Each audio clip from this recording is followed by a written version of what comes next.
안녕하세요. 재미주입니다. 한국에 푹 빠져 국민 전체가 한국을 의무적으로 학습하고 있는 아주 신기한 나라가 있다고 합니다. 에콰도르 국민이라면 반드시 한국을 공부해야 한다. 지금 에콰도르는 한국을 의무적으로 배우고 있습니다. 한국을 비롯한 많은 나라들이 세계사나 사회교과서를 통해 타국의 역사나 사회 경제를 배우긴 하지만 에콰도르에서는 역사와 사회교과서뿐만 아니라 언어, 물리, 생물 등 무려 14개의 교과서에 한국이 담겨 있습니다. 내용은 주로 대한민국의 경제발전과 선진화에 관한 것이라고 하는데요. 에콰도르 사회교과서에는 한국이 이렇게 서술되어 있다고 합니다. 한국은 1945년 일본으로부터 해방하고 얼마 안 돼 한국 전쟁까지 겪으며 최빈국으로 전락했지만 지금은 세계 경제대국으로 성장하는 등 믿을 수 없는 일을 해냈다. 또한 세계 최고의 기업 삼성, LG, 현대차 등이 존재하고 있다. 가장 놀랐던 점은 에콰도르 고등학교 교과서인 언어와 문학에 서술된 내용이었습니다. 찍지가 1377년 금속활자로 인쇄된 최초의 서적이며 유네스코에서 2001년 세계기록유산으로 등재되었다. 특히 독일의 구텐베르크 성서가 발견되기 약 80년 전 한국인 최윤희가 최초의 금속활자 인쇄를 발명했다. 세계 최초 금속활자본을 구텐베르크 금속활자가 아닌 직지 심체요절로 교육받고 있었습니다. 심지어 직지 심체요절에 관한 내용이 12페이지에 달한다고 하는데요. 직지 심체요절이 세계 최초 금속활자본이라고 밝혀진 지는 오래되었지만 여전히 구텐베르크를 세계 최초로 교육하는 나라들이 많습니다. 에콰도르가 얼마나 한국을 진심으로 배우고 있는지 느껴지는 부분이었는데요. 또한 에콰도르의 인류학 박사가 한국과 에콰도르의 60년이라는 칼럼을 게재했는데 그 내용이 정말 흥미로웠습니다. 칼럼은 한국과 에콰도르를 객관적으로 비교하며 이렇게 주장하고 있었는데요. 우리는 한국을 배워야 한다. 한국은 전쟁 때 우리가 쌀까지 보내줬던 나라인데 지금은 권위 있는 국가 중 하나로 성장했다. 칼럼을 작성한 미디나 박사는 1962년 한국과 에콰도르가 수교를 맺을 당시 한국은 남미의 그 어떤 국가보다도 못 사는 나라였다고 회고했습니다. 일제강점기와 6.25를 거치며 나라는 찢어지게 가난해졌지만 한국이 의존할 수 있는 돈벌이는 오로지 불안정한 노고뿐이었고 국민 문맹률도 높아 누가 봐도 한국의 미래는 암울하고 어두웠다고 합니다. 하지만 60년이 지난 지금 두 나라는 완전 다른 양상을 보이고 있다고 합니다. 에콰도르보다 가난했던 대한민국은 경제대국으로 성장했고 도움을 받아야만 살 수 있던 나라에서 도움을 주는 나라가 되었습니다. 지금처럼 성장한 덕분에 2016년 에콰도르가 막대한 지진 피해를 입었을 때 한국은 70만 불을 지원해 줄 수도 있었는데요. 분명 시작점은 에콰도르가 훨씬 앞서 있었습니다. 그리고 에콰도르는 한국과 달리 유정 국가라는 엄청난 메리트를 가지고 있는데 왜 한국보다 못 사는 나라가 된 걸까요? 메디나 박사는 두 나라의 교육열이 지금의 반전상을 만들었다고 분석했습니다. 풍부한 천연 자원과 관광 자원이 없던 우리 한국은 일찍이 사람을 자원으로 키워나갔습니다. 지금 세계는 한국의 과도한 교육열이 문제라고 지적하지만 이 과도한 교육열이 한국의 고속 성장 요인 중 하나라는 건 부정할 수 없는 사실이죠.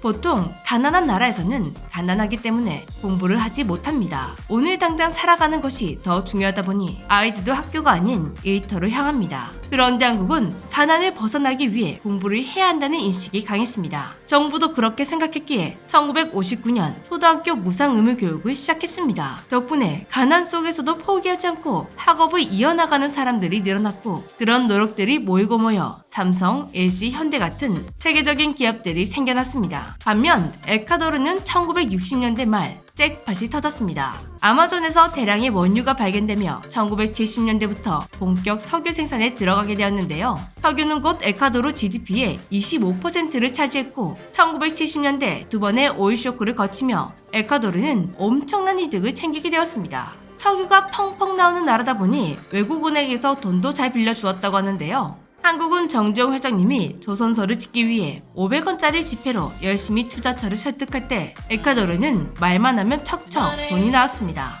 이 시기에 에콰도르 국민들은 그냥 가만히 있어도 풍족한 삶을 누릴 수 있는 황금기를 누렸습니다. 그렇게 에콰도르에게 굴러들어온 복이었던 석유. 하지만 그 복에 에콰도르는 발등을 제대로 찍혀버렸는데요. 국제유가 하락과 함께 에콰도르의 경제는 순식간에 나락으로 빠졌습니다. 석유만 믿고 너무나 많은 돈을 빌렸고 석유에만 의존해 나라를 성장시키다 보니 석유 가치가 떨어진 에콰도르는 빈 껍데기와도 같았습니다. 결국 IMF의 구제금융을 받고 나서야 다시 안정을 찾을 수가 있었는데요. 그런데 놀랍죠? 한국도 비슷한 위기를 겪었습니다. 그런데 두 나라는 위기를 극복해 나가는 과정도 완전 달랐습니다. 한국은 더욱더 교육열을 올려 우리가 살 길은 오로지 기술뿐이다 라고 생각하며 자동차, 조선, 전자제품 등 제조업을 다방면으로 확장하는 것도 모자라 어느새 세계 최초의 타이틀을 거머쥐기 시작하며 이제는 위기에도 단단하게 버틸 수 있는 소나무 같은 나라가 되었습니다. 반면 에콰도르는 또다시 석유에만 의존, 국제유가에 따라 나라가 성장했다 후퇴했다 석유에 휘둘리는 갈대 같은 나라가 되었습니다. 지금까지도 말입니다. 여전히 석유는 에콰도르의 가장 중요한 산업입니다. 전체 수출의 40%를 차지, 정부 세수입 3분의 1을 차지하는 중이죠. 그래서 메디나 박사는 가난을 벗어나기 위해 무엇보다 교육에 주력했던 한국에서 영감을 얻어야 한다고 주장하고 있는 것이죠.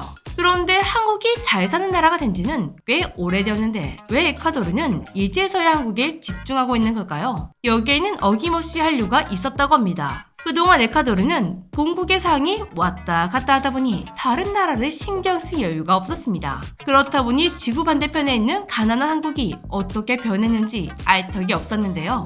그런데 2009년 한국 드라마 천국의 계단을 시작으로 한국 드라마에 관심이 증가한 에콰도르는 관심이 점차 확대되더니 한국 자체에 많은 관심이 쏟아졌습니다. 그렇게 다시 보게 된 한국은 자신들이 알던 나라가 맞나 싶을 정도로 변해 있었습니다.